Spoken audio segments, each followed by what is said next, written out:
My life took a weird turn the day Mrs. Baker walked into our store, right when I was stacking some plates. I grew up here, you know? Since I was a kid, I've been helping my parents at our family tableware shop, learning the ropes of running a small business. It was cozy, filled with the clink of porcelain and the warm smiles of regulars. But that day, something was different. "Emma," my dad called out from behind the counter, waving me over. Mrs. Baker, the owner of the bakery next door, was with him, a stern look on her face that didn't match her usual cheery public persona. I wiped my hands on my apron and approached them. "What's up, Dad?"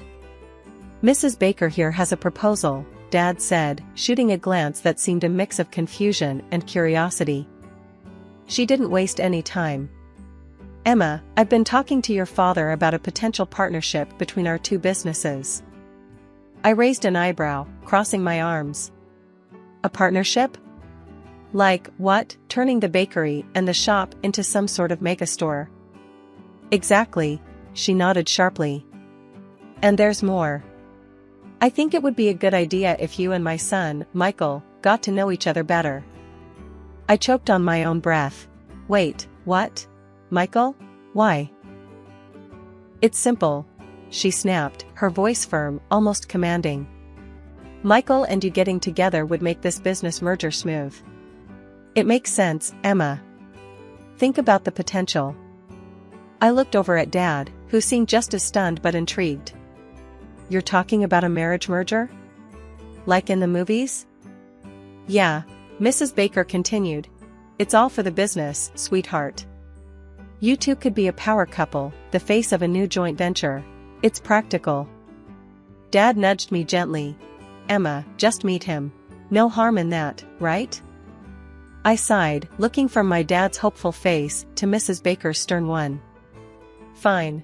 I'll meet him. But I'm not promising anything more than that." "Good," Mrs. Baker smiled, her expression softening just a bit.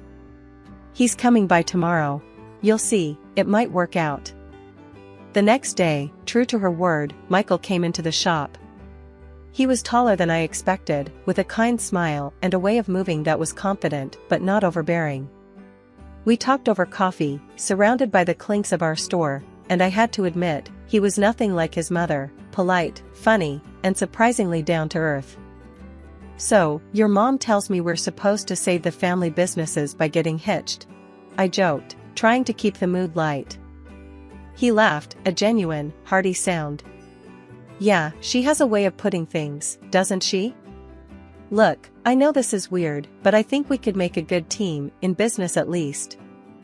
I found myself nodding, more taken with him than I wanted to admit. "Maybe. If the business side of things works out."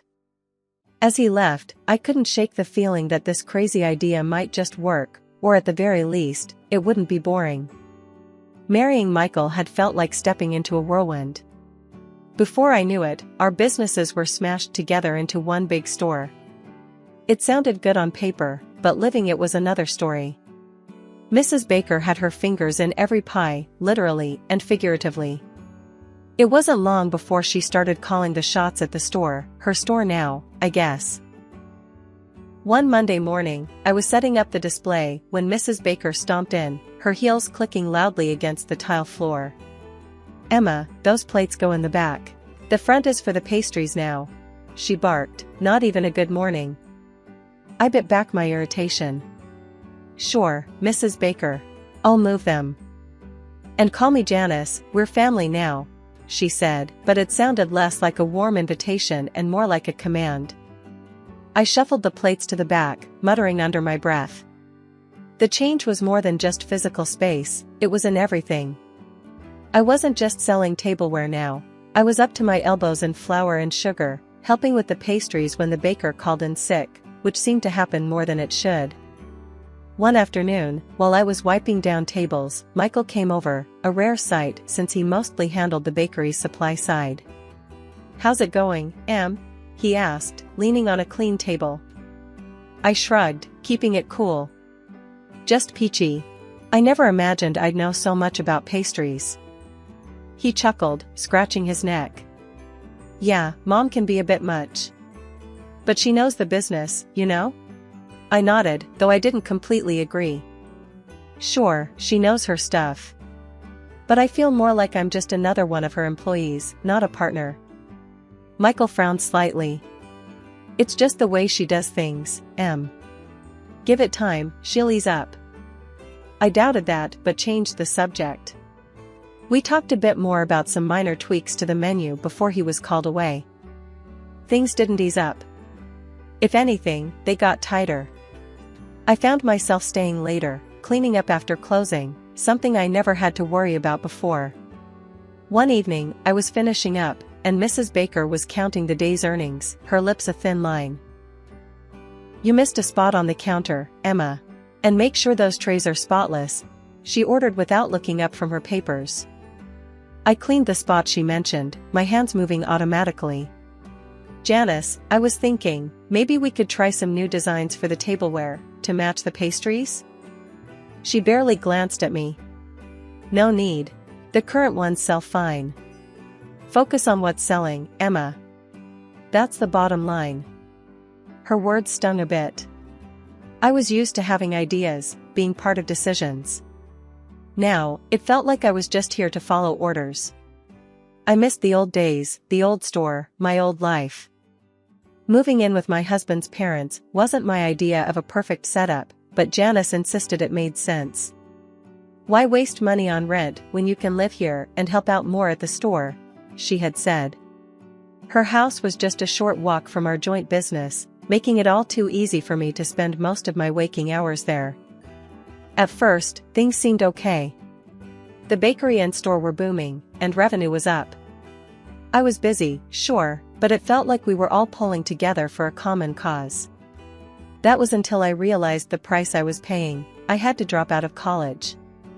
You won't need a degree to sell plates and pastries, Janice told me, dismissing my dreams as if they were crumbs on the table. One chilly morning, as I was arranging a new batch of ceramic teapots that had just arrived, Janice marched in, her eyes scanning the store like a general assessing their troops. Emma, why are these teapots here? I told you, the new pastry display goes in this section, she said, her voice sharp, cutting through the morning calm. I sighed, pushing down the irritation bubbling inside me. Sorry, Janice. I thought they'd catch more eyes here. I'll move them. She watched me, her arms crossed. Look, Emma, I appreciate your ideas, but we need to focus on what sells. Pastries are selling, not these fancy teapots. I moved the teapots to the back, feeling a sting of frustration. It was becoming clear that my role here was more about following orders than bringing any of my own ideas to the table. Later that day, Dad came by the store. It was becoming a rare occurrence. He looked around quietly, a somber look on his face. We found a quiet corner, and I asked him straight up, Dad, why don't you come by much anymore? He sighed, looking tired. Emma, things have changed. Janice has, well, she's taken over completely. I'm just in the way here. I frowned, confused and a bit angry. But it's our store too. Can't you talk to her? Dad shook his head. It's not that simple. The contract we signed. I didn't look at it close enough. It's all tilted in her favor. I'm basically out of the loop. I clenched my fists, feeling betrayed. That's not fair, Dad. We should do something about it. He patted my shoulder, trying to smile. It's business, Emma. I guess I just got outplayed. Just try to get along, okay? I nodded, though resentment simmered inside me. After Dad left, I went back to work, my thoughts chaotic with anger and helplessness.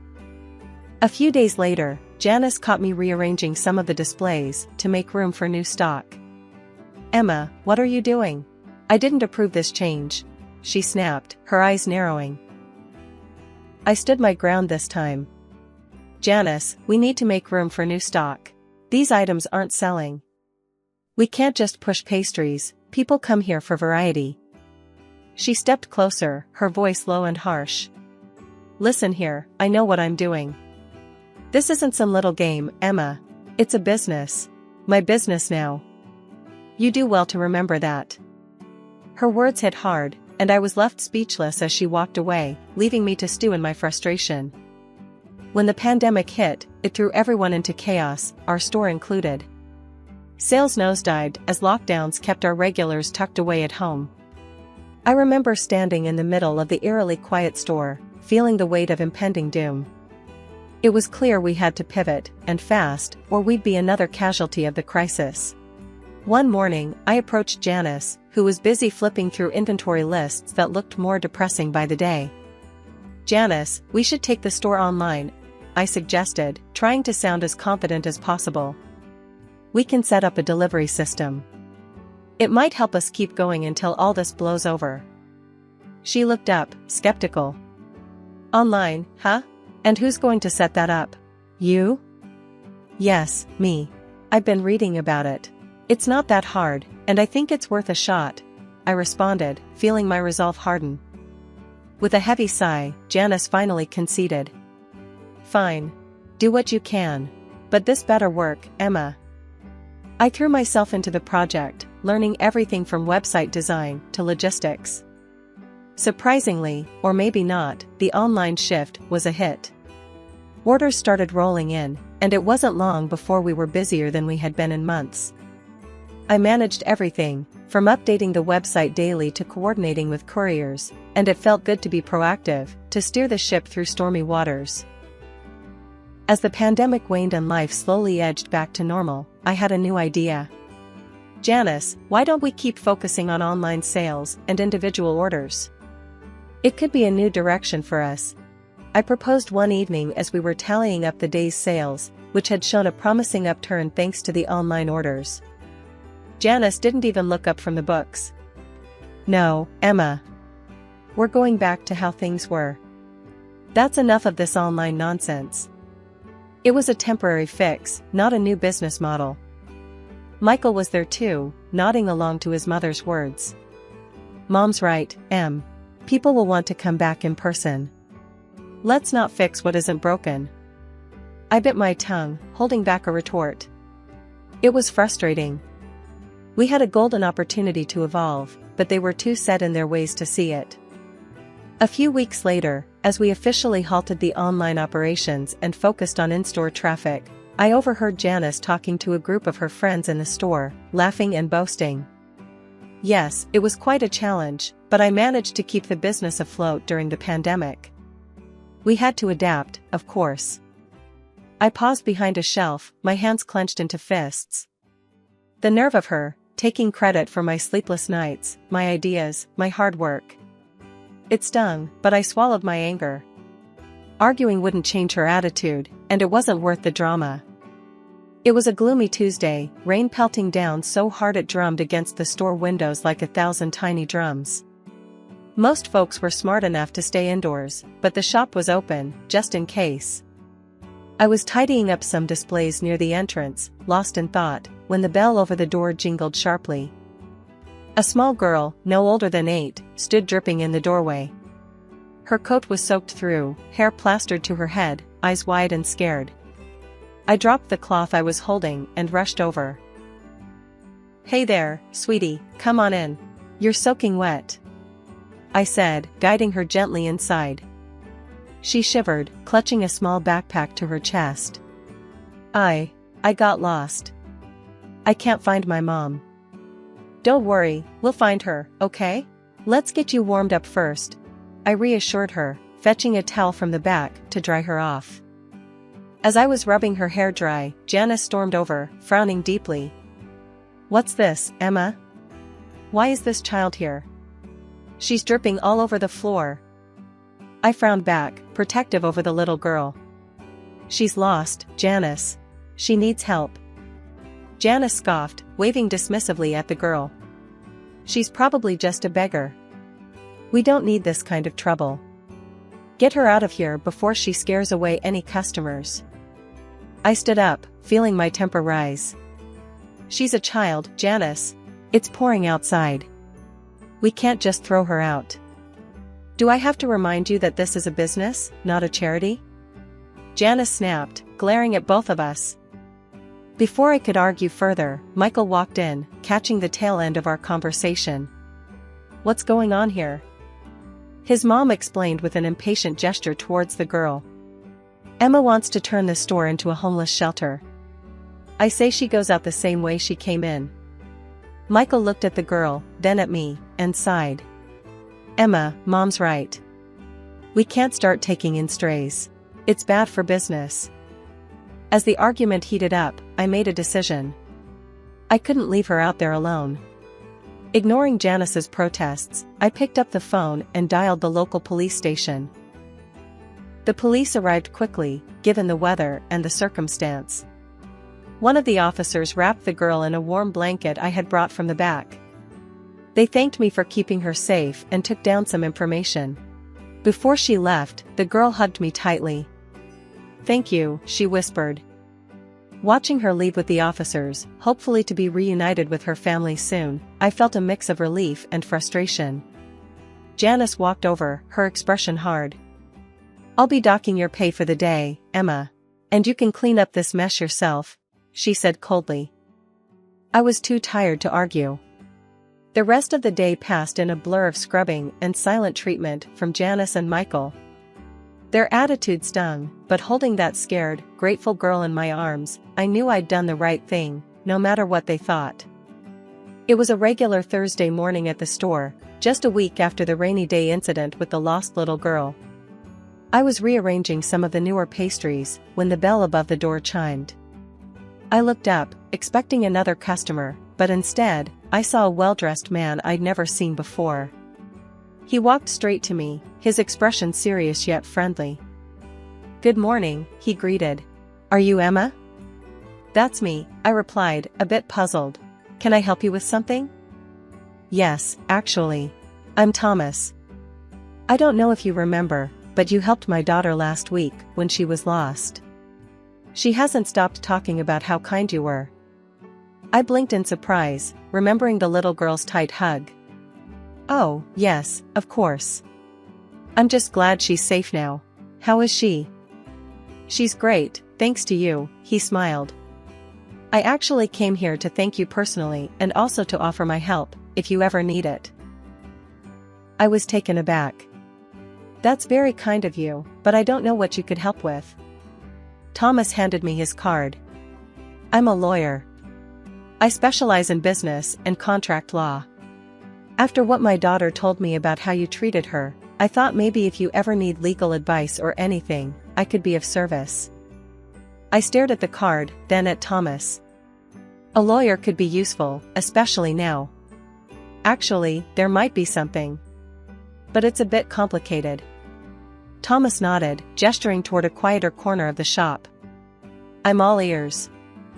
We sat down at one of the tables, and I briefly explained the situation with Janice and the store, how things had changed after the merger, my reduced role, and my father's situation.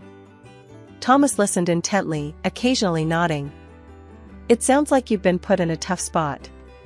If you can get me the merger documents, I can take a look, see if there's anything that can be done legally to renegotiate your position or at least get you some more control." I fetched the documents from my file at home and brought them to Thomas the next day. He promised to look over them and get back to me as soon as possible. True to his word, a few days later, he called me into his office to discuss his findings. "Emma, I've gone through everything," Thomas began as soon as I sat down in his office. "There are a few areas where the agreement seems heavily biased against your father. It looks like there were some oversight and possibly misleading information when he signed." My heart pounded with a mix of anger and relief. "So, what can we do?" Thomas leaned forward, his eyes sharp. "We can challenge the agreement based on these discrepancies. It's not a guaranteed win, but it's a start. You have a right to fight this, Emma." I nodded, feeling the weight of the decision. "Let's do it. It's time I took a stand." After meeting with Thomas, my mind was a whirlwind of doubt and guilt. Was I doing the right thing by challenging my husband and his family? The thought of ruining their lives weighed heavily on me as I headed home. But as soon as I stepped through the door, the scene that greeted me swept all my doubts away.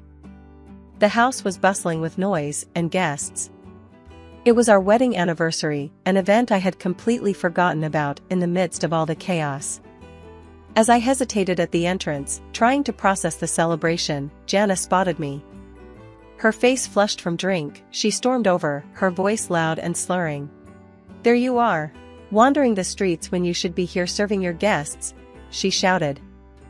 I tried to apologize. "Janice, I'm sorry, But before I could finish, she hurled an empty plate in my direction. It smashed against the wall right next to my head, shards scattering across the floor. The room fell silent, all eyes on us. My heart pounded in my chest, a mix of fear and rising anger. Then Michael staggered over, wine glass in hand. He sloshed the contents onto my hands and blouse. "Clean yourself up, you're a mess," he slurred, chuckling. Janice joined in the laughter, and a few of the guests murmured uncomfortably, not sure how to react. That was the last straw. I felt something inside me snap, the last thread of tolerance for this life I was living. I straightened up, wiping my hands on my skirt, my voice steady and loud. "Enough," I declared, silencing the room. "I've been to a lawyer, and I'm filing for a divorce." The shock was palpable. Michael and Janice froze, their smiles fading. "Who do you think you are?" Janice hissed, stepping closer. "I am someone who no longer accepts being treated this way," I continued, my voice clear and confident despite the trembling in my knees. "I am protesting the merger agreement. There has been fraud, and I've already sent the documents to the authorities and the court." I could see the fear flicker in Janice's eyes, her tipsy bravado slipping. "You can't do this to us," she stammered. "I also intend to seek financial compensation for all the abuse," I added, not letting her interrupt. I turned, heading upstairs to pack my things. Behind me, I could hear Janice scrambling after me, her tone suddenly changing to one of desperation. "Emma, please, let's talk about this. We can sort something out." I stopped at the top of the stairs, facing her one last time. Pulling out Thomas's business card, I held it out. "You can discuss it with my lawyer. From now on, that's how we communicate." Packing my bag was quick, I didn't have much I wanted to take from that house. With every piece of clothing, every personal item, I felt a bit more free. After what felt like an eternity of legal battles and emotional upheaval, the final court hearing was more than just a procedural event, it was the day I reclaimed my life and my family's business. Standing beside Thomas, my lawyer, I watched with a steely resolve as the judge delivered the verdict that would set everything right. "The court finds in favor of the plaintiff," the judge announced, his voice echoing in the silent courtroom. "It is clear from the evidence presented that the defendant engaged in fraudulent activities to secure control of the business. Therefore, the original merger agreement is hereby nullified, and full ownership rights will revert to the plaintiff and her father." Janice, my former mother-in-law, sat stiffly, her face unreadable. Beside her, Michael looked down, unable to meet my gaze. The court also imposed a hefty fine on Janice and ordered her to pay financial compensation, which conveniently matched the value of her shares in our business. It was more than justice, it was poetic. The business that my father and I had built with love and hard work was ours again, and Janice was out, forced to find employment elsewhere due to the financial ruin that her greed had brought upon her. Back at the store, Dad and I wasted no time in making changes. Replacing the generic fittings with our cozy decor, we brought back the community vibe that had defined our place in the neighborhood. As I reintegrated into the day-to-day operations, I also decided to pick up where I had left off with my education. Going back to college felt right. I knew now more than ever how important knowledge and education were, especially if I wanted to take our business to new heights. Life without Michael was strangely liberating. After the divorce, he had pleaded for forgiveness, hoping to salvage our marriage, but too much had happened, and my decision was firm. One day, a familiar face popped into the shop. The girl I had helped during the rainstorm came in, holding her mother's hand. She ran up to me as soon as she saw me, a bright smile on her face. "Miss Emma," she exclaimed, her voice echoing around the shop. "Hey there." I crouched down to her level. "How are you?" I'm good. Mommy says we can get a big cake from here for my birthday. Absolutely, I laughed, glancing up at her mother, who smiled warmly at me. We'll make sure it's the best cake you've ever had.